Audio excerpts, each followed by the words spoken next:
Welcome to the course on VLSI Physical Design with Timing Analysis. In this lecture, we will discuss about different representation of floor planning.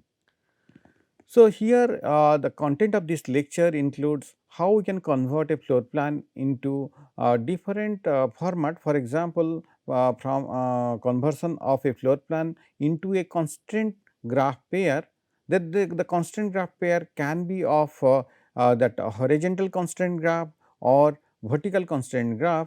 Then we will discuss about how to represent a floor plan using a sequence pair. Then if you have a sequence pair given to us, how can you generate a floor plan? So, this lecture will include all of these. So, first of all we will discuss about the floor plan, how can the floor plan can be used to represent using a constraint pair graph. So, you have, if you look into this one, we have a given a floor plan with blocks A, B, C, D, E, F. Those are the blocks. We need to create its constraint graph. So, there are basically two types of constraint graph is there. One is called the horizontal constraint graph HCG. Then the second category is called the vertical constraint graph.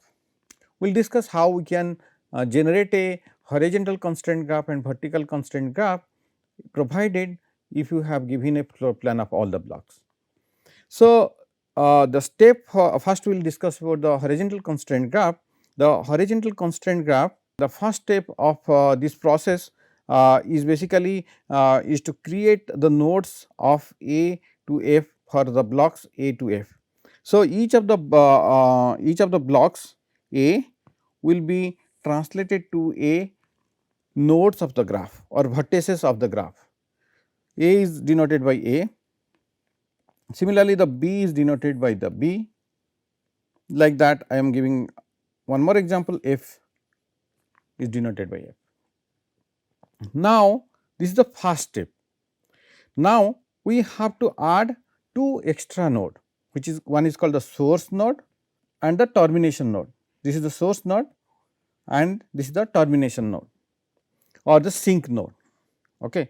Then we will add edges.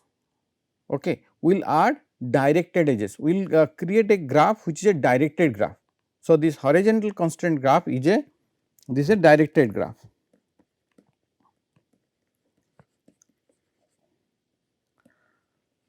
So, then the question arises, when we will add a edge. Okay. So, the question arises when I can add a edge. So, I have vertices Vi, Vj, if Mi is left of Mj. Okay. So, we will add a edge from Mi to Mj if Mi is left of Mj. Okay. So, if you can see here, your source node is left of A, source node is left of A. So, I should have a edge from source node to A, and every node is left of source node. So, that should be edge from source node to all the nodes. Okay. If Mi is left of Mj, then we will have a edge from Mi to Mj. Since source node is left of all of them, then we should have edges from source node to all the nodes. Now, we will have edge left of B. So, there will be edge from A to B. So, T is also left of A. So, there will be edge from A to T. So, we will do each node at a time. So, we will start with, so we discuss about the condition of the directed edge, then we will repeat the step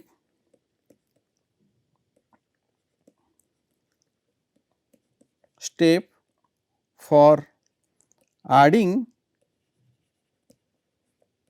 the edges for each node. So, first we will start with node S, then A, then B, like that. So on so till F node. So, this process will continue till all the nodes. So, how many nodes are there total? You have 1, 2, 3, then 4, 5, 6, 7. So, this will be 7. So, all the edges are added here. Now, after all the edges are added, then we need to remove which is redundant.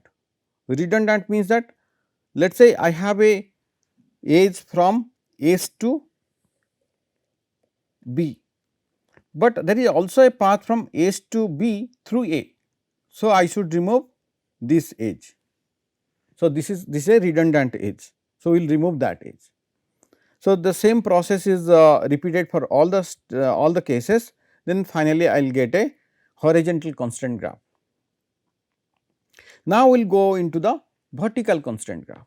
In case of vertical constraint graph, you have first step is to basically create the nodes of all the blocks. Okay. The first step is to create the nodes for each of the blocks. Block A has this one, block F is this one. So, all the blocks is represented as a vertices. So, a graph has what thing? Graph has two things, one is vertices and edges. So, vertices are created with using the blocks. Okay. So, and now we will look into how the edges will be added here. Okay. So, in case of vertical constraint graph, your source node will be below the block and the termination node or the sink node is the above the block. Okay. In case of horizontal constraint graph, your source node is left of the block and termination of the sink node is right of the block, right of the overall bounding box. So, but here if you can see it is on the below of the block source node and termination node is the in the above the block. So, now we look into the how I can now I have all the nodes are created. Now, I can look into how the edges will be created. So, I have to follow some rules. So, what is the rule here? So, it is also a directed graph. First is it is a directed graph. The second thing is that the edge will be added if mi is below mj. Okay. Your source node is below all of them. So, there should be edge from source node to each one of them like this. Okay. So, now, so the same process whatever it is done from the source node, that process will be repeated for each of the nodes. Okay. Repeat the process of adding the edges, process of adding the edges for all the nodes.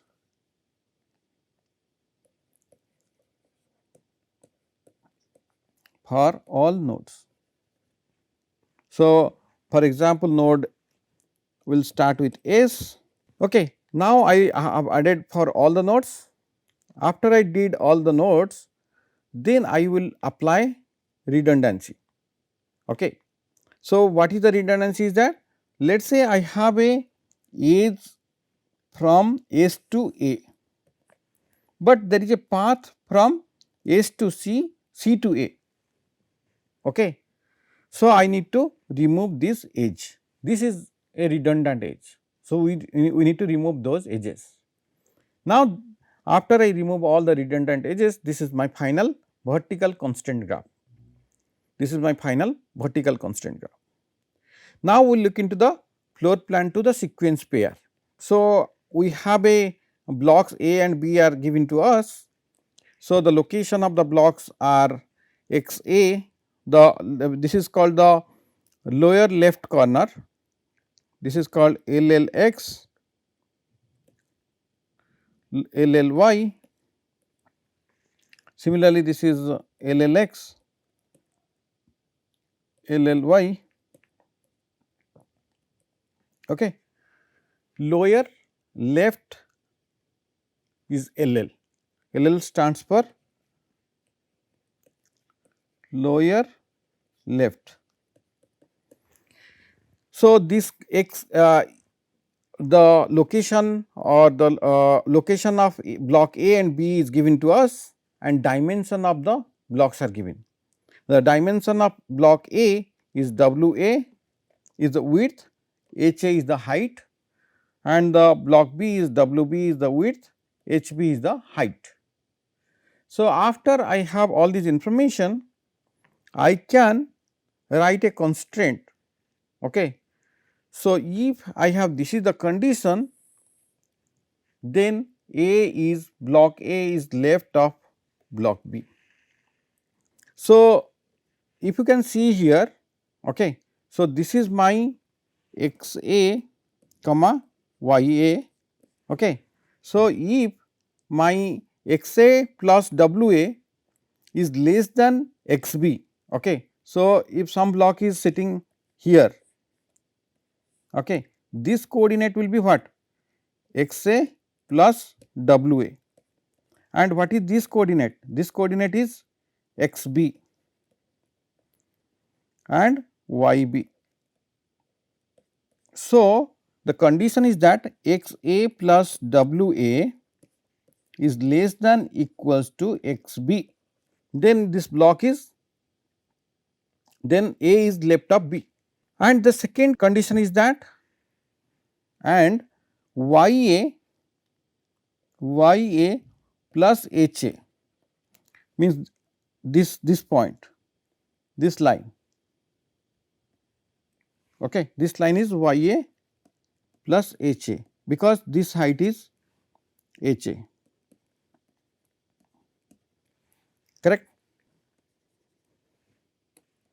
y A plus H A. So, now that one should be less than equals to y B, should be less than equals to y B, or y B plus H A H B should be less than equals to y A. Okay. If this is the condition, that means that the block B is above A, is above A. So, we have to only look into A block is left of B. Okay. So, this the first condition should be satisfied and second condition should not be satisfied. So, that is why not. Okay. These two condition together says that block A is left of block B. Similarly, we can do it for a block A is above block B using this expression. Same analysis can go. Okay. Now, we will go discuss into the floor plan to a sequence pair, floor plan to a sequence pair. So, how can if a floor plan is given to us, how can you find out its sequence pair? So, basically the floor plan is given to us, the task is to generate the corresponding sequence pair, how we can do that. So, there are some of the notations you need to follow. Let us say you have first we consider the vertical constraint graph VCG. So, if your C block and D block and E block, if I draw a line here, A is above C D E, okay, or C D E is below A. Okay. So, if that is the case, so we have to represent using two sequence. One sequence is S plus and another sequence is S minus.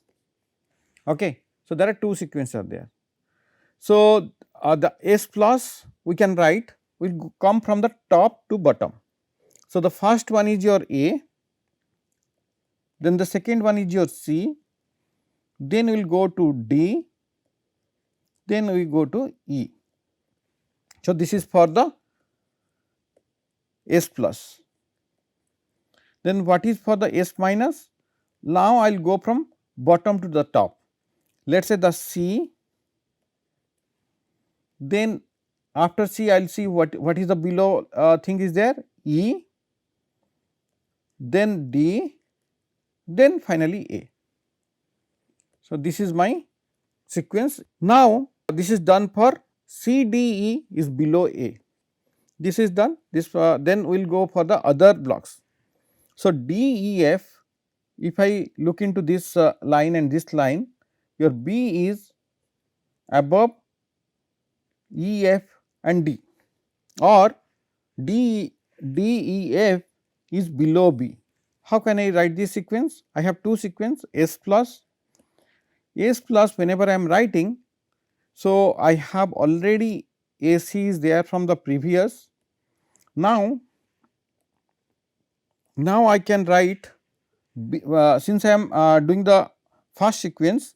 So, I will go from the top to bottom, B, then D, B, then D, then from E, okay, E, then F. So, this is the sequence for the S plus. What is the sequence for S minus? S minus, already C is there, A is there, will not touch those things, other things will check actually. So, what is the sequence for DEF? Now, for the DEF, the sequence will be basically will start from bottom to the top, E, then F, because both are in the same level. So, E, F, then you have D, then B. So, first I will go E, then F, then D, then B. So, this is for DEF is below B. Okay. I have two sequence. Now, I will erase all of them. Now, I look into one more block. What is that other block? I have basically this S plus, S minus. So, here if I see AC is there in the earlier, I am now worried about 3 block DEF, other block all set. So, which are set I am writing in the red. Here also the C is there, the first element is C, I am writing first, then BA is the last, that is there. Now, I look into how my DEF will be placed. So, if I am going by the same method, I will come from the top. The top block is D here, okay. D, then E, then F. So, this will be D, E, F, and if I go from bottom to the top, then I can go E, F, then D. So, now I have E, F and D. Okay. This is for vertical constraint graph.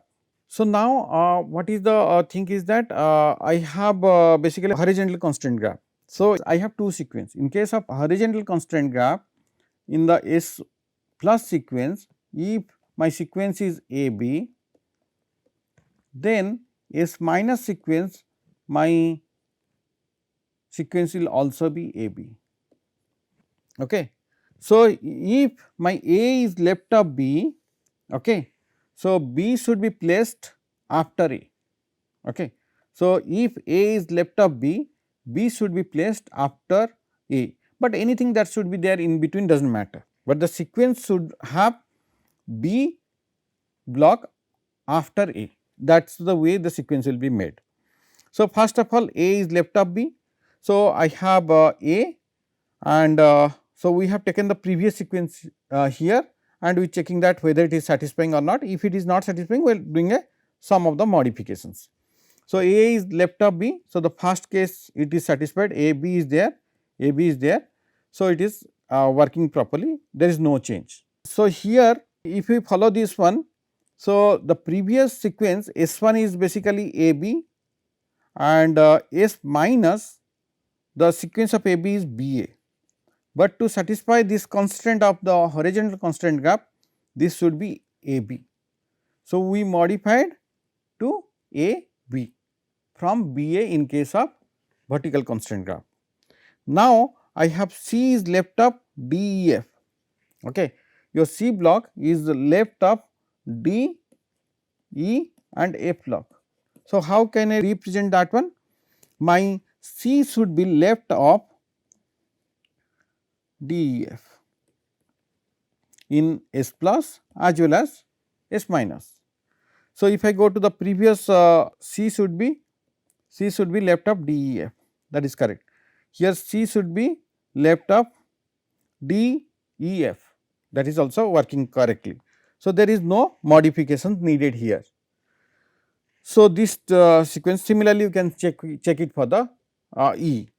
After we do all this, finally we will get two sequence, one is S plus is this one and S minus is this one.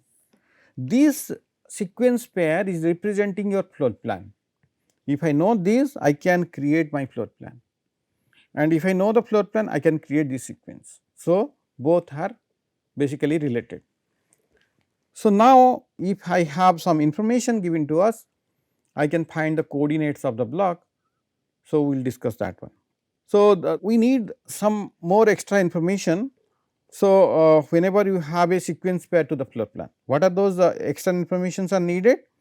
So, one is the origin of the floor plan, then the width and height of each block, okay. So, and the packing direction. So, if these three things are there, then if I have given a sequence pair, I can create a floor plan. Okay.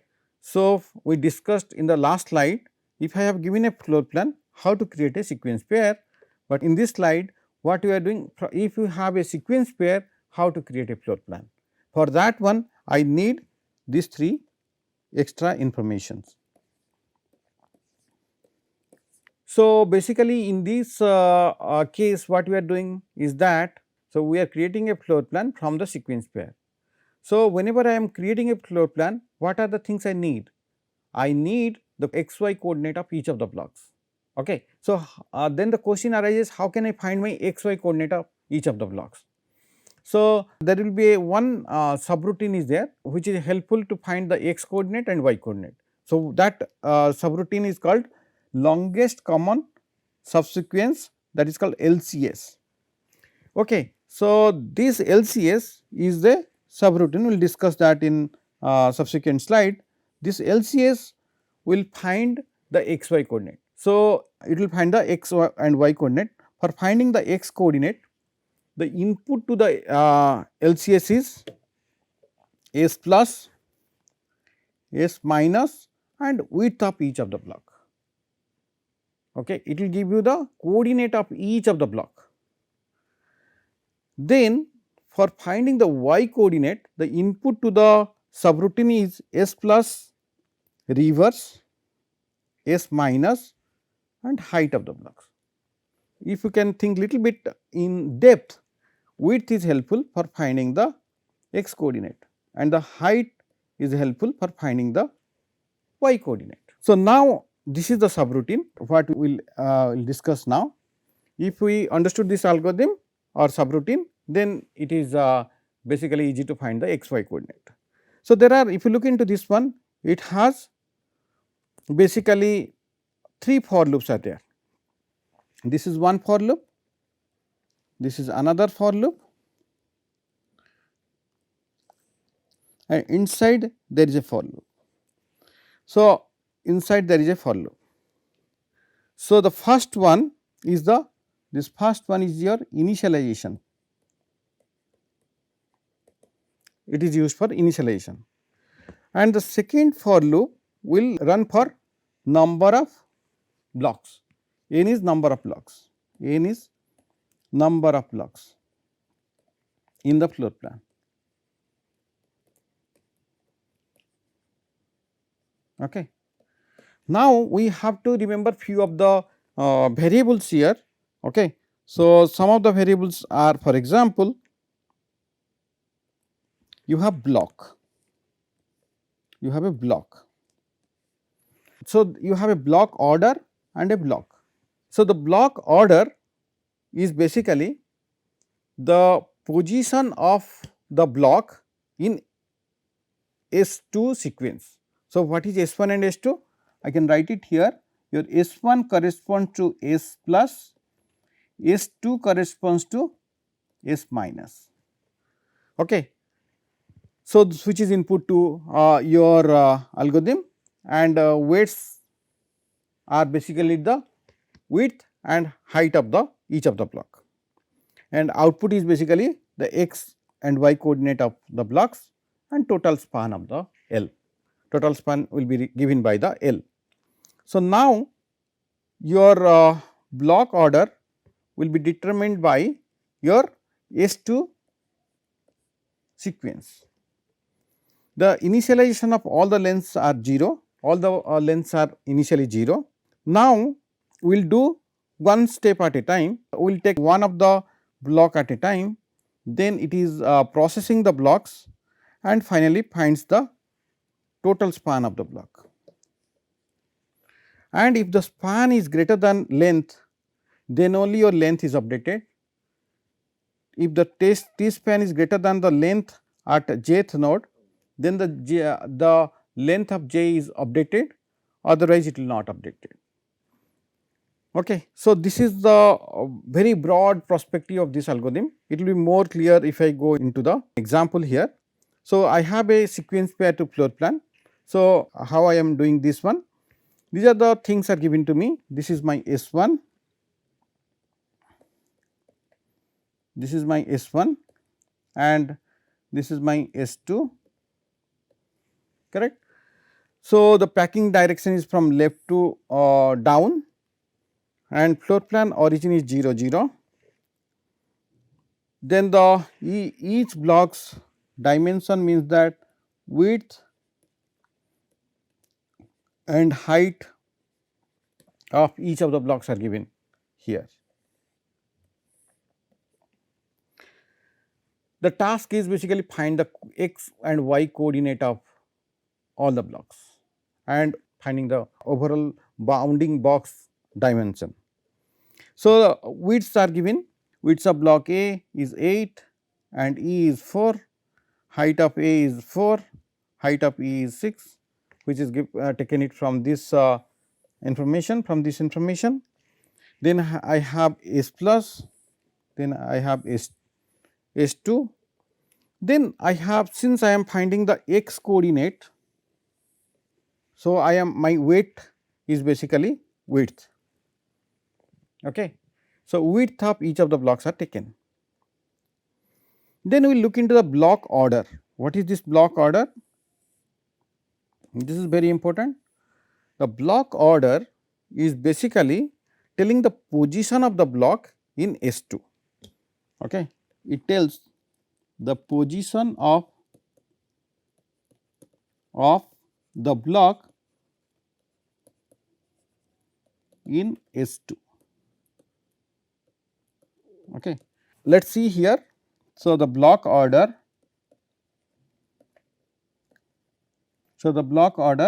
of A, B, C, D, E is basically position of A. First I will take the position of A. So, this is position of 1, 2, 3, 4, 5, position of A is 3,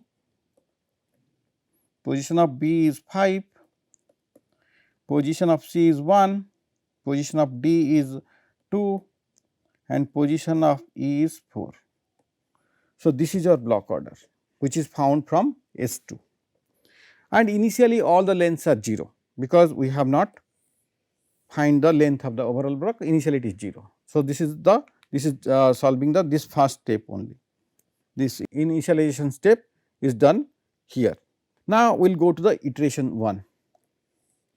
So, here we need to find the position of A. Okay.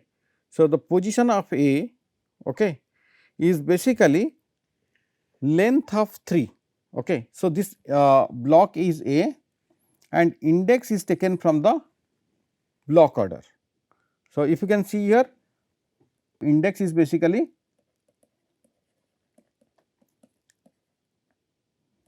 block order of that block. So, here the block A index is 3. Why I am taking the block A? Because in S1 the first block is A, and this is basically block order of A, which is 3. Now, the position of A is basically length of 3, okay, which is 0. Length is initially all 0, so it is 0. Then the T span is basically the position of A plus width of A. This is basically the width of A. What is the width of A? You take here, width of A is 8 here. So, 8 will be substituted here. So, now this is the T span. So, the lengths are now updated after the index 3 till 5 all as 8. So, which is given here, Since my T span is greater than my length of j, so the length of j is becomes the T span.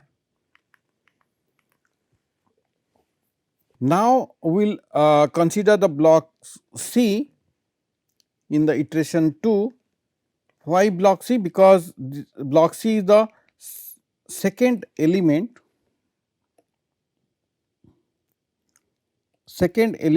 in S plus. Now, the index of C is basically the block order of C. The block order of C, if you go here, block order of C is basically 1. So, the block order of C is 1. Now, the position of C is length of 1 is initially 0, initial value of this one is 0. Now, the T span will be position of C plus width of the C. The position of C is 0 and the width of C is basically 4 and it is 4. So, since it is your 4 is basically less than 8, okay, 4 is less than 8. So, it will not update after 2. Okay. So, if you go here, your T span should be greater than, then only it will update, otherwise it will break. So, 4 is less than 8. So, it will not update after 2. So, there will be 2 zeros are there, that will be updated to 4 4. Similarly, you can proceed. Okay. Similarly, you can proceed for the block D and block B, and this is for the block E. After we do all these, then the positions are providing the information for the x coordinate. So, the block E is basically 8, x coordinate of block E is 8 and x coordinate of D is 4,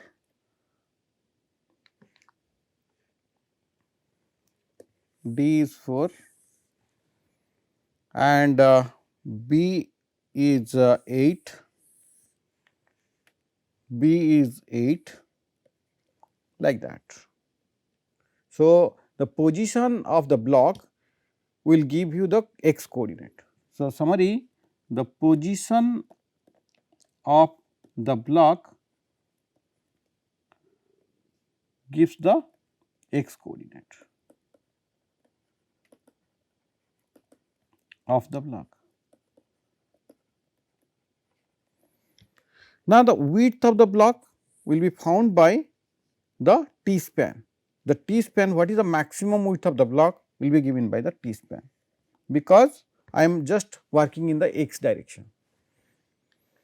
So, now I am interested for the y coordinate. While finding the y coordinate, only one thing will change. My S1 will be represented by S1R. In basically reverse order of S1 will work.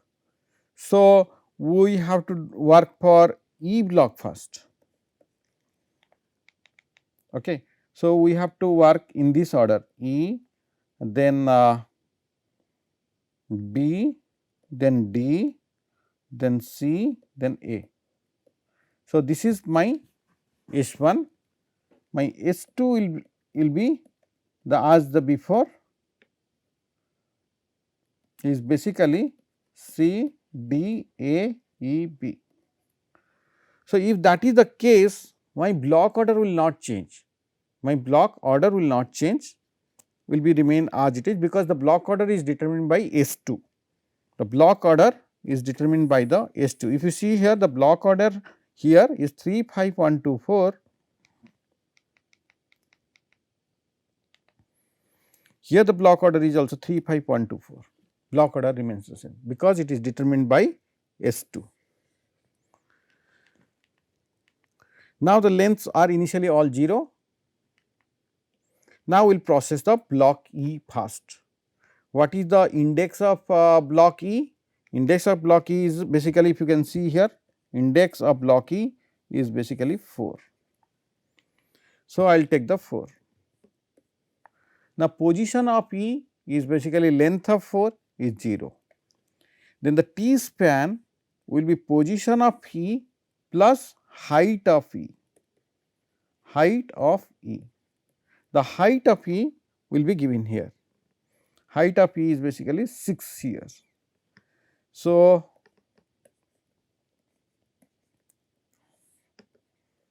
so 6 will be added here. Okay, my T span will be 6. Since index is 4, my length will be updated 4 and above. It will increase from index equals to 4 to basically n. N here is the 5 number of blocks. So, this will be 6 and 6, 6 and 6. Similarly, if I go to the block B, the index of block B is basically, if I look into the index of block B is basically 5. Block is 5 here. Now, the position of B, the position of B is length of 5 is 6 here. Now, my T span will be the position of B plus height of B. If I look into the height of B is basically 3.